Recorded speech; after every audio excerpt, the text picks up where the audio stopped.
Ano po sa tingin niyo ang pinakamabilis na paraan para maghirap? What is the quickest way to become poor? Magandang itanong yan. Magandang pagmunihan yan para magsilbing babala, warning sa ating lahat. Amen? Para po sa akin, ang unang-unang paraan para mapabilis ang iyong paghihirap sa buhay ay yung pagiging madamot. Selfishness. Ano po ang sabi ng ating Panginoon? Ano ang turo ni Jesus? Those who try to find their life will lose it. But those who try to lose their life for His sake will gain it. Yung mga pilit na nag-iipon, nililigtas ang sarili nila, mawawala yung hinahawakan nila. Pero pag ikaw ay nakabukas palad, binabahagi mo ang iyong buhay, pag marunong ka magsakripisyo, gagantimpalaan ka ng Diyos. Alam niyo po, pag pumunta kayo sa Israel, kung kayo ay makakapag-pilgrimage sa Holy Land, kayo po ay makakapamasyal, dadalhin kayo dun sa isang dagat, ang pangalan po, Dead Sea. Isa po ito sa mga dagat na patay na. Wala pong nagsusurvive, walang nabubuhay dun sa dagat na yon. Kaya nga po, ang pangalan ay Dead Sea, patay na dagat. Ang tanong, bakit namatay yung dagat? Ito lang po, kasi ang Dead Sea po, tumatanggap ng tubig, pero pagpasok ng tubig, wala na siyang inilalabas. Everything comes in, but no water comes out. Bakit po ganon? Kasi po, ang Dead Sea, it is one of the lowest point in the world. Kaya nga po, pag umulan, pag mayroon tubig, bumababa, pero mahirap po na lumabas. Napakagandang larawan po. Isang paalaala sa atin. Baka maging Dead Sea ka rin. Di po ba? Baka palaging merong pumapasok sa iyo, pero wala naman lumalabas. Pag ganyan na ang iyong buhay, sooner or later, you will be dead. Patay ka rin. Amen? Anong sinasabi ng ating Panginoon? Na napakadali lang na mabigyan ng pagpapala at bendisyon sa Diyos. You just give a cup of water. Magbigay ka lang ng isang basong tubig at ikaw ay pagpapalain niya. Alam niyo po, sa mga bata at sa mga teenager, isa sa mga gustong-gusto nila at sikat na singer ay si Taylor Swift. Kilala niyo po ba si Taylor Swift? Hindi na yata. Alam na mga matatanda si Sharon. Bakit po sikat na sikat si Taylor Swift? Bukod po dun sa maganda yung kanta niya, maganda po siya, meron pong ginagawa si Taylor Swift kaya lalo siyang sumisikap. Baka hindi niyo po alam ito. Ang tawag nga po nila is the Taylor Swift effect. Si Taylor Swift po, madali lang kontakin.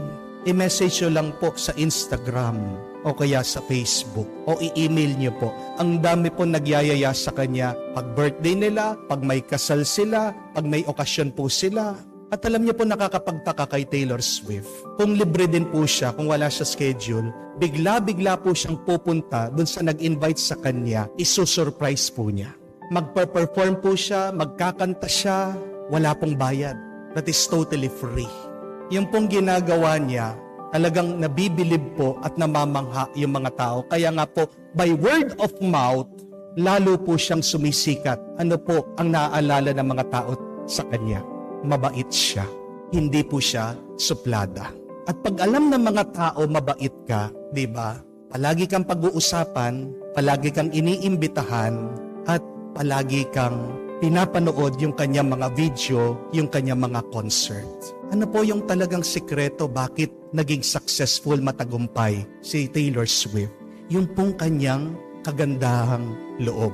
Her kindness. My dear friends, remember this, that your kindness here on earth has a fruit in eternal life. May bunga.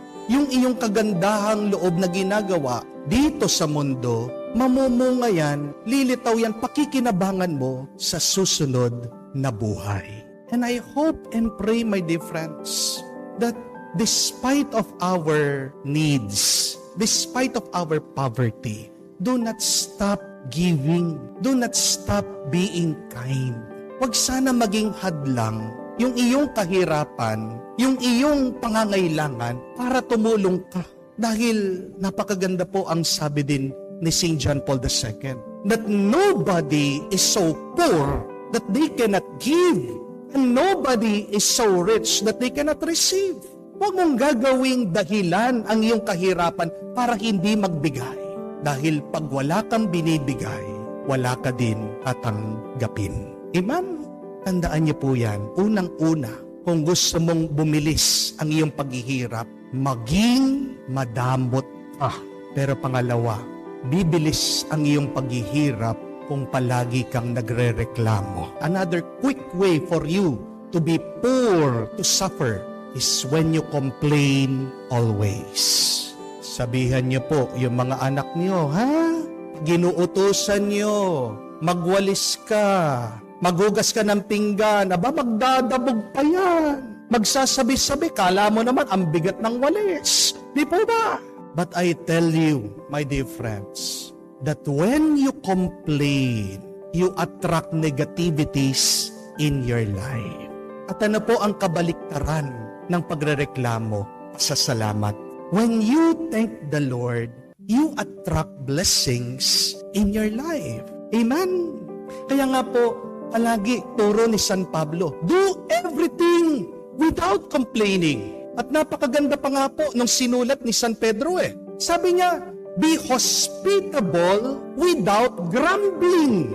Kung magiging mabait ka na rin, sabi po ni San Pedro, sana huwag ka magsabi-sabi.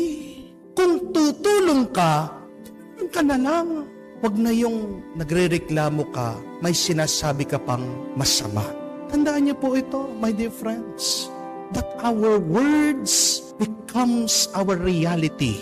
Amen? Yung nararanasan mo, nag-uumpisa sa salita mo.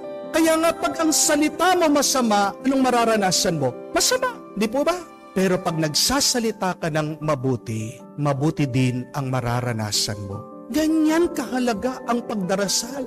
Kahit na you do not feel like it, wala kang gana, pray. Because the words that you utter in prayer blesses you. You attract blessings when you utter words of blessing, when you pray.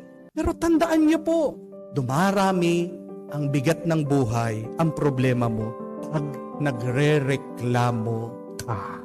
Amen? Kung babasahin niyo po sa Biblia, napakaganda. Nung niligtas ng Diyos ang mga Hebreyo sa pagkaalipin nila sa Ehipto, they crossed the Red Sea. Do you remember that God parted the Red Sea? It is a miracle. Mula po doon, napakalapit na lang po ng kanilang lalakbayin para makarating sila sa Promised Land. Pero bakit nawala pa sila? Sila po ay nagpaikot-ikot sa disyerto for 40 years. Pinarusahan kasi sila ng Diyos. At ano ang dahilan? Bakit meron silang parusa? Bakit nagkaroon sila ng problema, ng mga pagsubok? Ito ay dahil mareklamo sila. Ito ay dahil palagi sila nagrereklamo sa Diyos. Niligtas na nga sila ng Diyos. Nasa disyerto sila, sinasabi, napakainit, wala silang makain, nagugutom sila. Gusto nilang bumalik sa Ehipto kahit na lang maging alipin sila. Tingnan niyo po dahil doon sa pagrereklamo, naparusahan sila. Baka naman ganyan din ang iyong nararanasan sa buhay. Kaya walang direksyon ng iyong buhay. Baka naman paikot-ikot din ang iyong buhay. Dahil palagi kang nagrereklamo.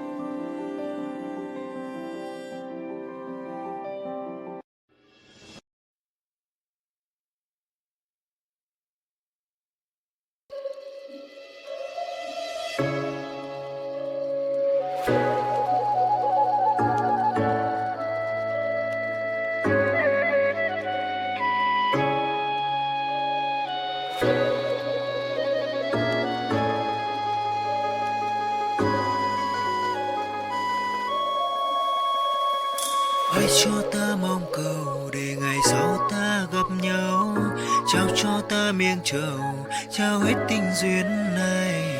Lang thang không bên đời, một ngày mưa rông vội rơi. Ta như con thuyền đang trôi vơi, buông lơi một chút nữa vời, rồi sương rơi nơi làn đời. Trong đêm nay mờ mây khói, chìm vào một giấc chiêm bao mệt không say bằng câu đưa tình gạt từng giọt nước mắt ôi hoen hoài chờ người đứng bên hiên ngao thương em mây hồn ngang ngát tan mê man vào chốn này em như mây vội trôi mất tiền tắm khát ta vẫn còn đây trong nhân gian nhìn ai thấu mong sao duyên mình không cạn mang theo bao điều lưu luyến